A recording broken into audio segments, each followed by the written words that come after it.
Catatan pilu tragedi KRL Argo Bromo itulah yang menjadi topik pembahasan kontroversi pada malam hari ini. Sudah hadir 3 narasumber di studio. Di sebelah kanan saya adalah mantan komisaris PT KAI, Mas Riza Primadi. Mas Riza, selamat malam. Terima kasih sudah hadir. Kemudian juga ada pakar infrastruktur dan studi perkotaan sekaligus Wakil Ketua Umum Masyarakat Transportasi Indonesia MTI, IB Ilham Malik. Mas Ilham, selamat malam. Terima kasih sudah hadir. Dan juga ada pakar transportasi Joko Setio Warno. Pak Joko, selamat malam. Terima kasih semuanya sudah hadir. Saya akan mulai dulu dari Mas Riza. Tadi kami mengutip perkataan Anda mengatakan bahwa persoalan kecelakaan kemarin tidak bisa dilihat dari sekedar persoalan kesalahan individu di lapangan semata, tapi ada persoalan yang lebih kompleks. Ini cerminan persoalan yang lebih dalam, sistem operasional dan juga infrastruktur yang belum sepenuhnya siap. Maksudnya bagaimana sistem operasional dan infrastruktur itu? Begini, kita bedah satu-satu ya. Kalau temperan taksi dengan KRL dari arah Cikarang itu pemicu. Pemicu terjadinya rentetan kecelakaan. Itu kasus belli lah. Kalau dalam istilah peperangan itu. Pemicu peperangnya itu di situ. Tetapi kalau lihat kejadian di arah Jakarta, dari Jakarta menuju ke Cikarang, ketika Argo Bromo Anggrek menyeruduk KRL, itu sebenarnya tidak akan terjadi kalau jalurnya terpisah. Nah, kan sudah terpisah. Selepas Jatinegara sampai Bekasi, antara KRL dan kereta api jarak jauh. Tiba-tiba setelah Bekasi, nyambung lagi.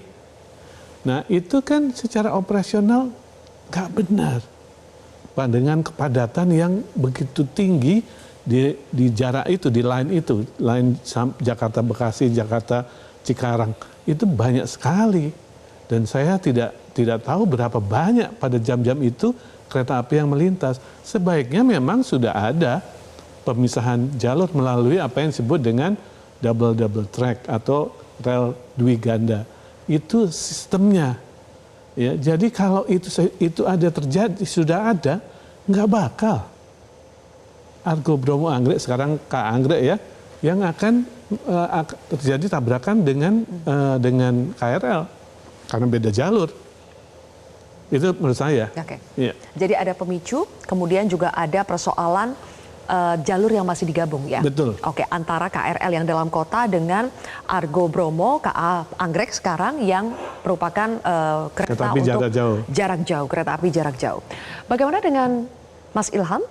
Mas Ilham, ada begitu banyak analisa di luar sana dan pastinya kami masih menghormati bagaimana KNKT terus bekerja untuk mencari penyebab dari tragedi ini.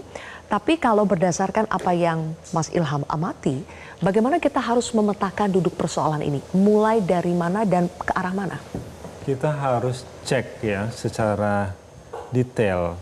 Sebenarnya persoalan ini adalah persoalan yang berkaitan dengan manusianya, teknologinya, lingkungannya, atau metodenya. Jadi kita harus melihat kasus kecelakaan semacam ini secara komprehensif. Termasuk juga, kalau tadi Mas Riza mengatakan soal teknologi, tentu harus diaudit apakah memang PT Kereta Api sudah menerapkan sistem teknologi yang seharusnya ataukah belum. Kalau misalnya kita menjadi tahu hari ini bahwa dari yang seharusnya PT Kereta Api miliki teknologinya, dia baru 40% yang memenuhinya, baru kita bisa maklumi. Tapi sampai hari ini kan PT Kereta Api tidak pernah menceritakan sebenarnya teknologi perkeretaapian dengan melihat presiden yang ada di negara lain, mereka sudah ada di posisi mana nih sekarang ini. Kita nggak tahu, seolah-olah apa yang dimiliki oleh PT Kereta Api hari ini sebenarnya sudah prudent dan sudah lengkap. Nah, itu harus diaudit dulu. Kemudian yang kedua, kalau kita bicara soal jarak pandang ya, kalau dia ada perlintasan sebidang yang memang pemerintah belum bisa membuatnya menjadi tidak sebidang, maka langkah yang harus dilakukan oleh pemerintah adalah menjaga garis sempadan rel kereta api. Karena di kiri kanan itu harus ada jarak pandang bagi baik itu operator kereta apinya maupun masyarakat yang ingin melintas.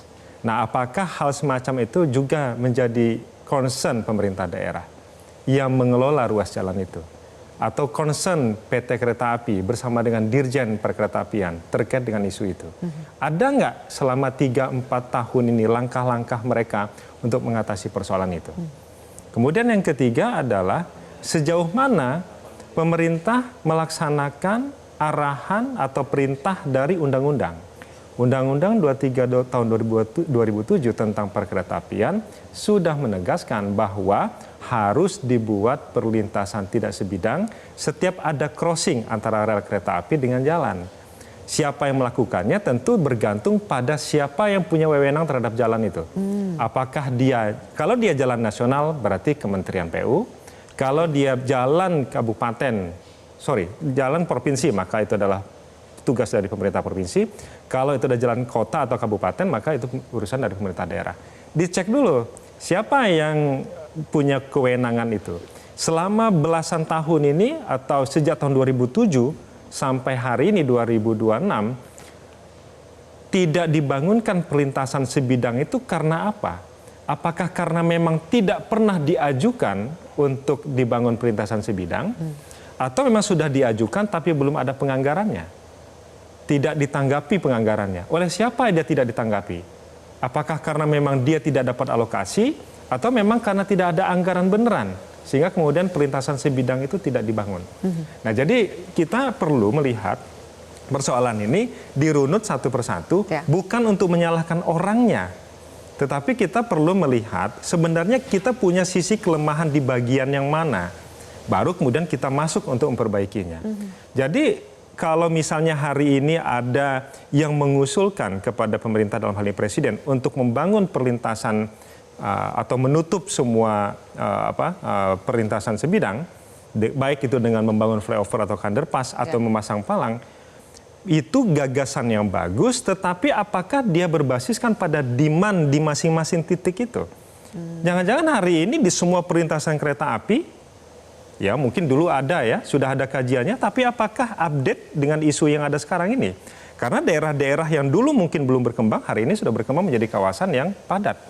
Dulu perlintasan lintasan sebidang itu tidak dilalui oleh kendaraan dalam jumlah banyak, mungkin hari ini sudah padat. Jadi artinya kebijakan yang dibuat oleh pemerintah itu mesti dijawab bukan secara langsung apa yang ada langsung ditanggapi ya, direspon secara cepat, tetapi juga melihat sebenarnya rangkaian histori dan persoalan itu seperti apa. Persoalan di lapangan seperti apa. Oke. Saya kembali lagi ke perspektif karena Mas Riza sebelumnya pernah menjadi komisaris KAI. Persoalan yang dihadapi oleh operator itu sangat bergantung dengan regulasi-regulasi yang ada. Sebetulnya kendalanya bagaimana untuk menyesuaikan antara maunya regulator seperti apa dengan operator seperti apa? Ini bicara jujur ya, selama saya di sana, saya mendengar bukan keluhan, tetapi ya keluhan lah dari orang manajemen kereta api tentang ketidaksinkronan antara kereta api Indonesia dengan DJKA. DJKA itu punya pemikiran sendiri, kereta api punya pemikiran sendiri, dan itu seringkali nggak ketemu. Dan itu mungkin soal skala prioritas yang berbeda. Ya, jadi banyak hal yang harusnya mereka ini untuk kedepannya ya, DJKA itu yang ngajak omong lah. Klien utama DJKA itu kan PT KAI. Kalau dia membuat sesuatu yang tidak diperlukan atau belum dibutuhkan oleh KAI, ya nggak usah dibuat. Tapi kenyataan banyak begitu. Ini contoh di Daob 5 Purwokerto. Di daerah situ ada stasiun yang gede, bagus sekali. Di Kemeranjen namanya. Nggak penting itu buat KAI. Tapi ada stasiunnya. Di Daob 7, daerah Madiun. Ada stasiun Walikukun, bagus. Buat KAI nggak penting, nggak ada kereta yang ke situ. Yang dekat dengan kita deh. Bogor, Sukabumi. Sehari, cuma 8 perjalanan. 8. Ada double track. Terus buat apa itu? Itu kemudian menimbulkan pertanyaan, ngapain sih buat itu? Padahal tadi DDT belum selesai, banyak hal yang lain belum selesai, jembatan banyak yang sudah tua, ratusan tahun ya, Contohnya di Linggapura, itu sampai ambrol kan jembatannya. Itu kan perlu sekarang prioritas. Nah itu tidak terjadi karena mungkin ada gap komunikasi di antara kedua institusi ini. Dan itu sejauh yang saya amati selama 8 tahun saya di sana, PT Kereta Api, manajemen PT Kereta Api sungkan ngomong terus terang kepada regulator. Bukan tidak berani, sungkan aja, nggak enak. Kalau kamu jangan buat itu dong, harusnya yang ini. Itu kayaknya gimana ya pemerintah kok dikasih saran sementara yang kayak gitulah kejadian sesungguhnya. Oke, baik.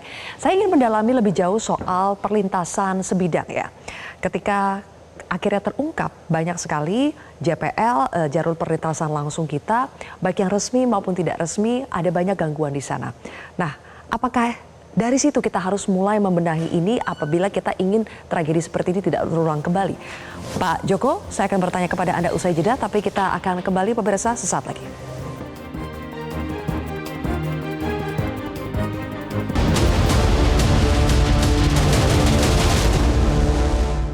Jelajahi cara baru mendapatkan informasi. Download Metro TV Extend sekarang.